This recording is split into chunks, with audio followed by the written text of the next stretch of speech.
Okay, here we go. This is our next assignment. These things are called Venn diagrams. Venn diagrams. So let's kind of describe what a Venn diagram is. Um, let's start a blank page here. All right, so a Venn diagram usually occurs in this box, and what it looks like is two circles. So we have usually two circles. There could be more, but two circles. And so I'll call this red circle, circle A, this blue circle, circle B. All right, so this is a Venn diagram. I'm gonna mess this up a bunch of times, so I'll get a copy of this so I can use it again later. All right, so a Venn diagram. Okay, what a Venn diagram does is it helps you identify some things. Let's say that there are 10 people that are in group A. Let's say that there are 20 people in group B.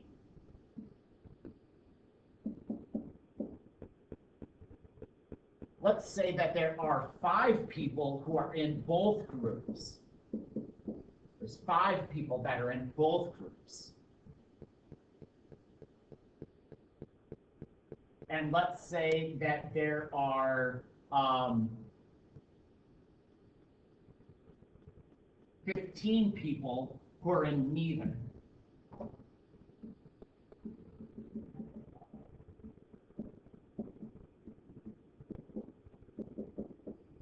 All right, so what would this Venn diagram look like, and what would it look like totally? Like, where do I put numbers? All right, so group A, where there's 10 people, that means there's going to be 10 people grand total inside circle A. Now, I'm not exactly sure where. All right, I know that there are going to be 20 people inside the blue circle. Again, I'm not exactly sure where. Let's start with that word and. There are 5 people who are in both of them. So the logical place that would occur is right where they're both inside the red circle and the blue circle. That is where your and occurs. So going backwards to group A, if there are 10 people inside of circle A, well, there's 5 already accounted for in that middle football. That means that there are 5 people unaccounted for that are still in that red circle. So if I take a look at red circle right now, I see that there are 10 people in group A. Similarly with group B, I know that there are 20 people in group B. 5 are accounted for in that middle football. That means there are 15 people missing. And last but not least, there are 15 people who are in neither of those circles. So that goes into the outside box. There is just a general 15 in that outside box. So grand total, I see that there are 5 plus 5 plus 15 plus 15. There is a grand total of 40 people that are involved here.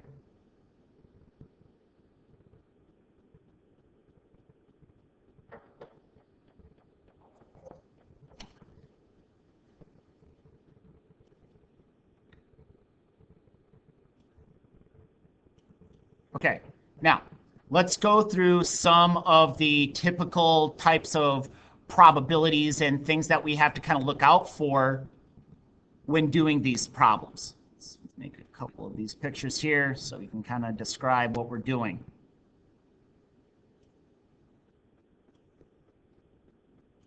Okay.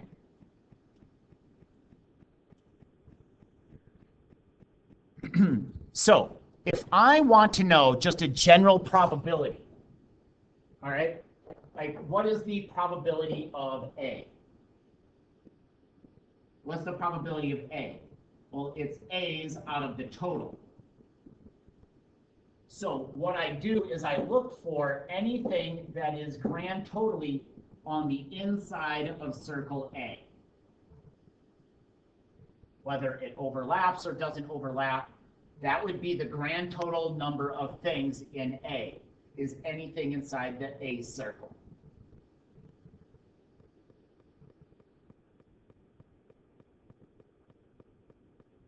Okay, the next most important thing to understand is the word and. Like, what is the probability of A and B? So that would be where those things intersect. I'm kind of using the table kind of idea of the definition. That's where those things intersect. So what that would look like as far as this picture is where A intersects with B. It's just that middle football.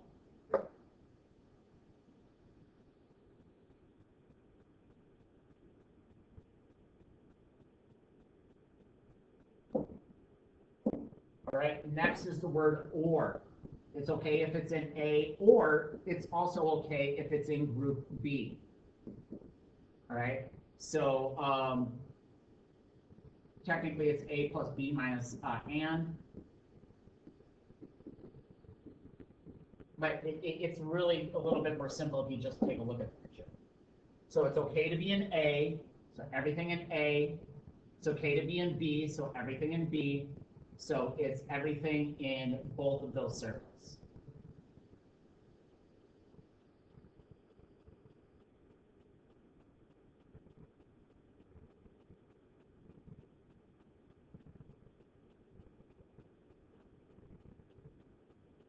And the last important one, I don't know if we're going to see it a whole lot, but I've said that before. And that is A given B. So again, kind of, this is B on the total, and this is and on the intersection. So the total number of things, the bottom number will be anything inside of B. So that will be the denominator, anything on the inside of B. And the intersection, the numerator, would be anything that is in the and. So in the football, exclusively the football. I know it's kind of hard to like kind of get this idea and like really kind of understand it.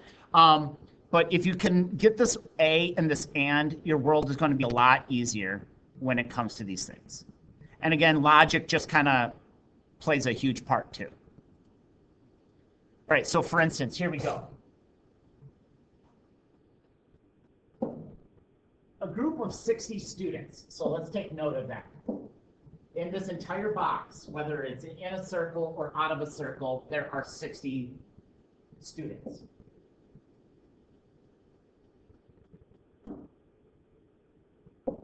All right, that play field hockey, basketball, and soccer. Use the diagram below, shows the results. What percent of the group play field hockey and basketball? So the question is field hockey and basketball. So that is going to be where field hockey overlaps with basketball. So where field hockey overlaps with basketball, there are those two areas right there. Those are the areas where field hockey and basketball occur simultaneously. So that is going to be a grand total of 10 out of 60. So 10 out of 60 is, I think that's 10. Oh, I'm sorry, that's a 2. I'm sorry, I'm sorry, a 2 and a 3. I'm sorry, 5 out of 60. All right, so 5 out of 60 is that, which is 0.0833333333333333. All right, they want this to be a percent to one decimal place. So that means I move the decimal point 2 places, and so that's going to be 0.3%.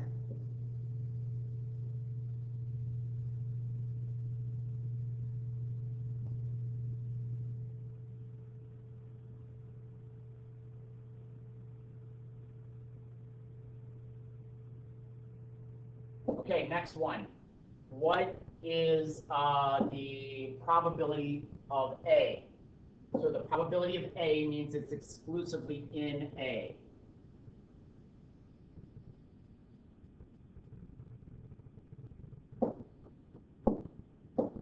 Choosing the wrong pen. And so the probability of A includes 0.4 and 0.1. So I believe that they are, these are already probabilities, so that will be 0.5.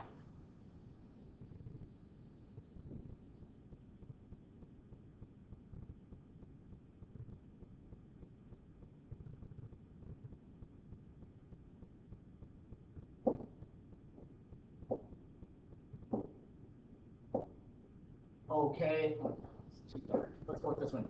You want the word or. So it's okay to be in A or it's okay to be in B. So that is anything that is in A or B, anything in here.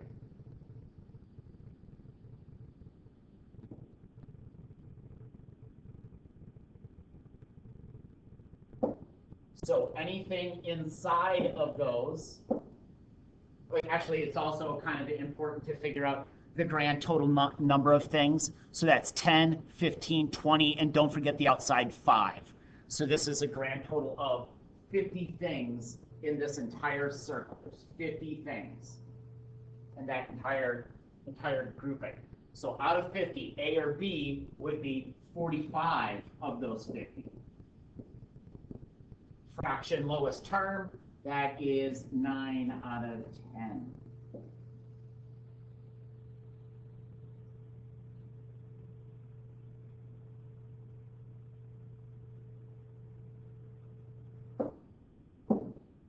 All right, A and B, again, where those two things overlap, here is where those things overlap. That is the only thing that is considered to be both A and B, and that is 0.1.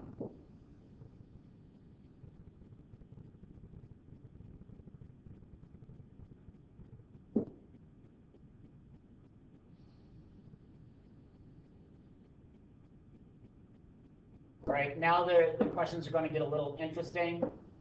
Here they want to know what, so there are, again, 60 in this entire problem. And we are looking for those that are in neither of the 3 sports. Okay, so people in neither of the 3 sports would be anybody that is not in the circles. Okay, they aren't in any of the 3, so that would be they don't belong to any of the circles. So anybody that exists outside of those 3 circles, there are the people that we are referencing, and I believe that would be 11. There are 11 of those people. So 11 of the 60.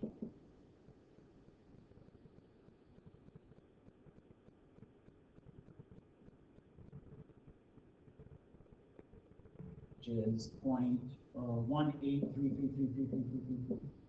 All right, so we need this as a percentage. So I move the decimal 2 places. So this is going to be 18.3%.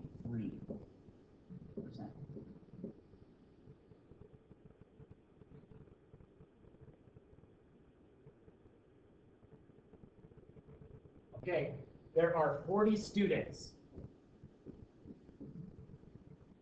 All right, 19 play tennis. All right, now I can't just say, hey, that's 19. All right, because there's going to be some overlap. There's going to be some overlap. But that's going to be my tennis. 20 are going to play netball. What the heck that is? Netball. And 8 play both. So I know that 8 play both. Okay? So that means if there are 19 people playing tennis, That would mean 11 are unaccounted for, so now there are 19 people playing tennis. If there's 20 people playing netball, that means 12 are unaccounted for, and now we can see that there are 20 people playing netball. But you'll notice that altogether, that only makes up 31 people. So what happened to the rest of the 9? Well, the other 9 must not play neither tennis nor netball.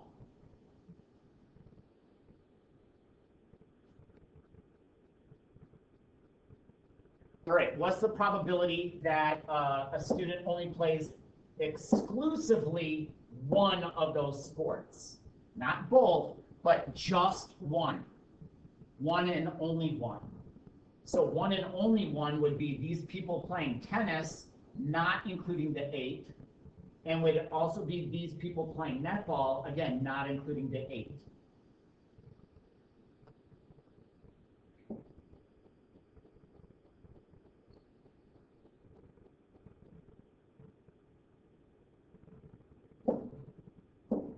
So that would be 11 and 12 out of the grand total of 40.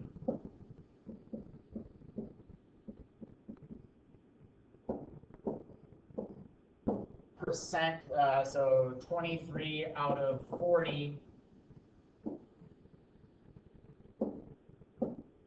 is 0.575. So a percentage is, move it 2 decimal places, so that's 57.5%.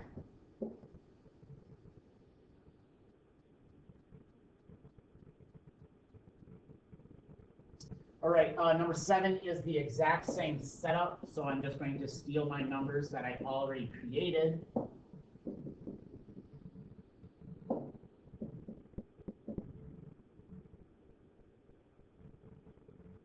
And the question is asking,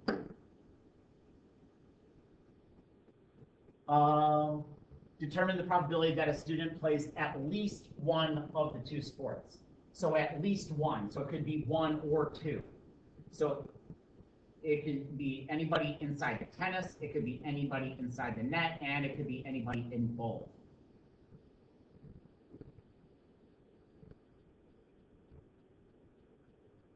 So those are the people that play at least one of the 2 sports. Could play them both, at least one. So that is 31 out of 40.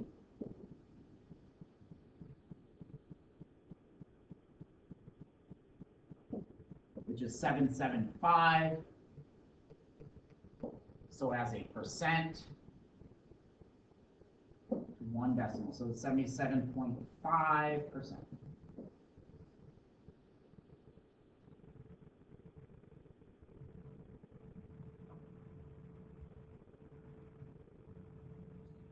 All right, let's take a look here.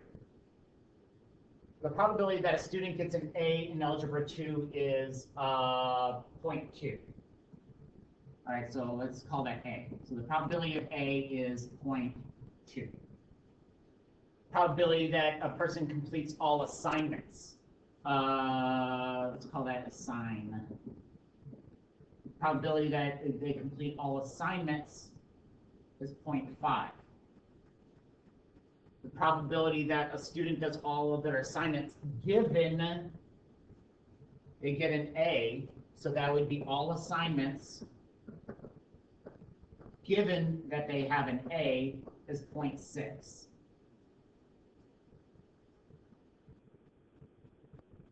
What is the probability that a student gets an A and does all of their assignments? So the word and, okay, is A times B given A, or B times A given B. Same kind of idea. All right, so here I have what I kind of consider two different types of information. Here we can have an A, we can have a B, we can have an A given B, or a B given A. All right, and so this is what I consider two different types of information. There's the straight A's and B's, and then there's the givens. Okay. One of these categories are going to be deficient. You're not going to have all four things. Okay, you're not going to have all four things. Like, so for instance, let's say that we are deficient a B. So how do I construct the word and in that situation? Well, I have to use the singular piece that I do have. So if I'm missing a piece, I have to use A somewhere. I have to use A. And so what do I match it up with? It would have to be the B given A. Okay, so they gave us too much information. All right, if that still doesn't make sense to you, let's go through another scenario. Okay, so they're going to give you more information than what's necessary. They're going to give you more information. Let's say that they don't give us this B given A. That means that I have to use A given B. So what do I match it up with? That would be the B. So I have a B times an A. Right? So the extra information would be the A in that situation. I don't need the A. They're going to give you more information that's necessary. All right, so in this situation,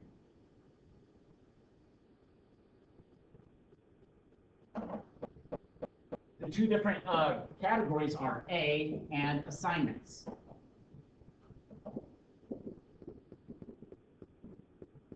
Okay, so that we could have A given assignments,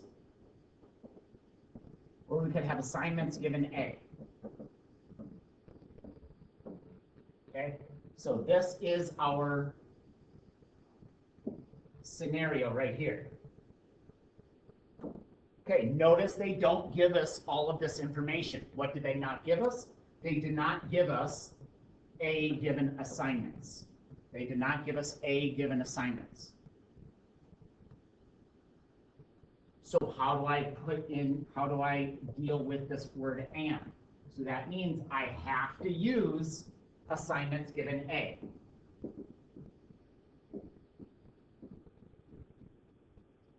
I have to use the assignments given A. So what do I have to match that up with? That would be the A.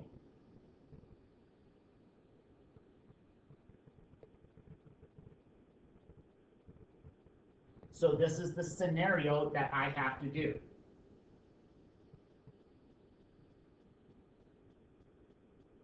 And so given this general idea, I made my decision. And so now the word and, okay, which is the question,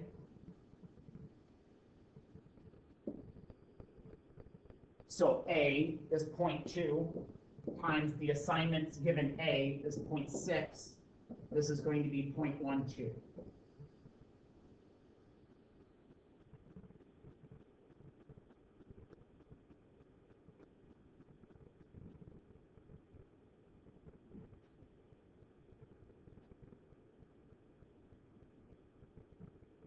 Okay, here they give us a scenario that they are independent. So the word and is just going to be A times B. A times B. It's going to be the multiplication of the two things. So here the word and, again, that's the question, is going to be 0.2 times 0.5, and so that's going to be 0.1 or 0.10.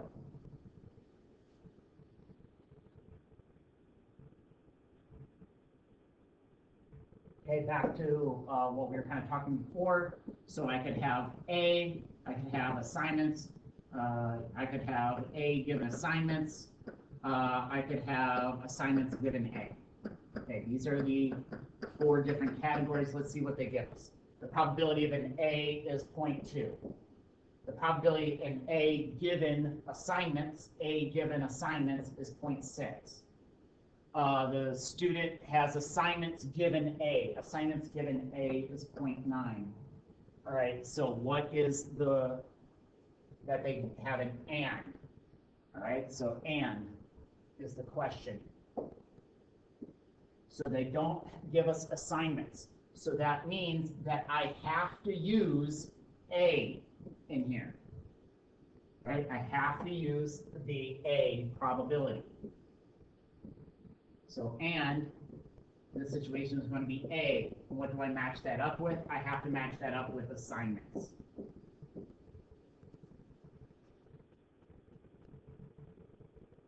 So that's going to be 0.2 times 0.9. So notice that the 0.6 was extra information. I didn't need it, not using it. And this is 0.18.